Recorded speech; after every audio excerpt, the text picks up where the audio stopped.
Victor, you've had a very long music career. You've been a piano faculty member at the New England Conservatory of Music in Boston. You were also the president at Longy School of Music for many years. You are a very active performing artist, both as a soloist and as a chamber music performer. Could you share your story and your journey?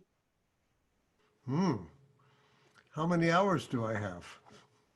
20 minutes. It's a long journey. Well, the story goes that when I was about 4 or 5, I was at a restaurant with my parents where there was a piano player playing dinner music, and I just stood for an hour and watched him. And when I got home, I started playing the piano on tabletops. So they decided to get me a toy piano, and from there, real piano, and started lessons when I was not yet quite 6. And the rest is history. I loved it. I enjoyed it. I got to be pretty good at it, although by today's standards of the people coming up, I think I was not as good as today's young people, and it's accomplished at an early age. I'm just amazed at the young talent today. But it was always what I loved to do, and I kept doing it through high school, winning a few local competitions in my hometown of Indianapolis. I think a pivotal summer was when I went to the Aspen Music Festival at age 15, and that was my first real introduction to the real world of music, and a lot of Juilliard students were there and really accomplished musicians. And I guess a summer like that could either have discouraged me terribly or inspired me. Fortunately, it inspired me to work harder and do more. And I realized that summer that that's what I wanted to do. So I got even more serious and then studied music throughout college and graduate school, and was very lucky to have as my very first job after graduate school teaching at New England Conservatory. Gunther Schuller was the new president that year, and he appreciated the fact that I liked to do lots of different things. So I taught theory, chamber music, and piano right from year one. And within a couple of years, Russell Sherman asked me if I could be his assistant as chair of the piano department. And after a few more years of having some ideas for things that we could do in the piano department, he said, Victor, you love doing this and you're good at it. Why don't you become the chair? Because I just want to stay home and practice. So that's why he got to be so good. He stayed home and practiced. And I became chair of the piano department at a fairly young age and instituted lots of things that are part of the program to this day. Weekly piano seminar, annual festivals, an honors competition. And then, as you pointed out, I became director of the Longy School of Music after about 17 years at NEC. But I didn't leave NEC. I was able to continue on the faculty while being director at Longy. So it was quite a full plate. And I continued performing and teaching. And I was director of Longy for 16 years, and we built the school, really grew a lot during those years, added a master's degree program, and we built the community program quite a bit. And it was very exciting, actually. We had lots of festivals, a Schubert festival in the Schubert anniversary year. And I've always enjoyed a combination of things, teaching, playing, conducting, coaching. So I feel like I've had a very rich musical life. And now the internet allows us to even reach more and more people. So that's where we are now, teaching online. I much prefer teaching in person, but it's also wonderful to have the opportunity to reach people all over the world. That's the point that everywhere there are hundreds, thousands of students. So now that you can share your music talents and gifts, both performing and teaching. So I'm very excited for that. Well, and your new venture called Musicale is one of those um, avenues for spreading the word and expanding the teaching possibilities to people all over. Yes, thank you. Now, Victor, I have always loved your warmth and your just the in-depth interpretation, especially on few composers. I love your Brahms.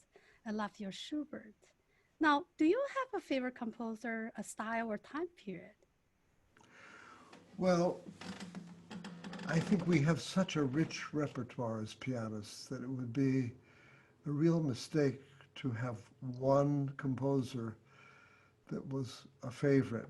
What I really feel is that my favorite composer is the one I'm playing at that time. And I think you really have to believe in the music you're playing so deeply, and you have to love it in order to develop a connection to it, a deep connection. Yes, we can all learn the notes, and if we're musical, we can play musically. But to play in a way which really grabs people and brings them to you, I think you really have to love the music you're playing at the moment. So when I'm playing Mozart, I think, wow, what could be better than Mozart? I mean, he does such amazing things. The slow movements of his sonatas are just sometimes bring you to tears. And Beethoven has so many characteristics of drama and tenderness and humor. I love Schubert very, very much. I think Schubert is perhaps one of the composers that speaks most directly to me. And as you pointed out, you've heard me play Brahms. I do love Brahms, and I've just recorded a Brahms CD, which has just arrived at my doorstep yesterday. Uh, Wonderful. and so I guess it's the German repertoire is closest to me. Bach, Haydn, Mozart, Schubert, Brahms, but one certainly can't leave out Chopin, you know, and the wonderful composers of the 20th century, Debussy, Ravel. So there's a great richness to explore. But under the auspices of Musicale, we're going to be looking at the music of the classical period first, I believe. Yes. Now, you've been teaching the college students as well as some young students. Could you share a little bit about how you approach the classical style? Well, maybe this isn't the answer you're wanting to hear, but I approach it the same way I approach all music. I don't believe in approaching music with a set of preconceptions about how it should be played or how it should not be played, because I think that kind of approach it begins with limitations. It creates a fence or a border around the period or the composer and tells you what is right and what is wrong. Composers didn't compose that way. In fact, we love the music we love because it's constantly exploring and pushing boundaries and evolving and breaking the rules and exploring new expressive horizons. Uh, and so I feel if you look deeply into a piece of music, its harmony, its texture, the registers that are used, what the composer put down as notation, the dynamics, the tempo marks, the expressive marks, the music will begin to reveal itself to you. And you don't actually have to follow guidelines for what is correct or what is not correct.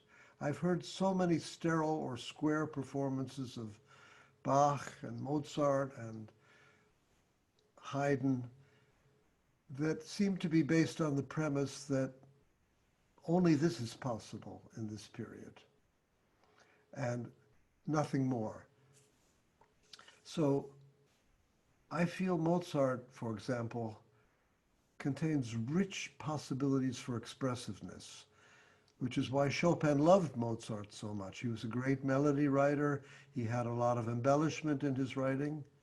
Uh, some of it is rather florid, and yet it's often played in a fairly sterile way because we think that's correct.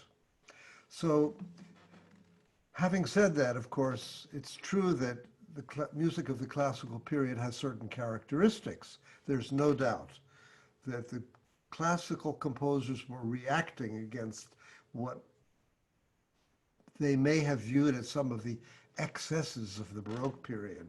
All this elaboration through composed, no stopping points, no clear-cut phrase delineations. So classical music, like classical architecture, series of pillars or columns or arches, became more structured. So of course we have to be aware of what the characteristics are. The periodic form, 4-bar phrases, 4 and 8-bar phrases that are symmetrical and well balanced. That's one of the characteristics, but it isn't the rule all the time. And the texture changed a lot in the classical period. There's much more melody and accompaniment than in the Baroque, where in Bach, for example, you often have many, many voices moving at the same time and all of almost equal importance. So they all have to be kind of delineated and given their own place. So by being aware of the characteristics of the music, you can respond to those special aspects of the classical composers that are different from what came before or what came after. But, you know, there isn't a date at which classicism ends and romanticism begins. It didn't happen at 12:09 a.m. on a certain date. Music is in a constant evolutionary process. So I treat really the teaching and playing of all periods and composers similarly in that I try to look for the essence of the music. What is it in that particular piece, not just that composer, but that particular piece that makes it what it is? It's a special creation, like all of our children. They're all different from each other, even if they have the same genetic makeup, right? We as parents know that.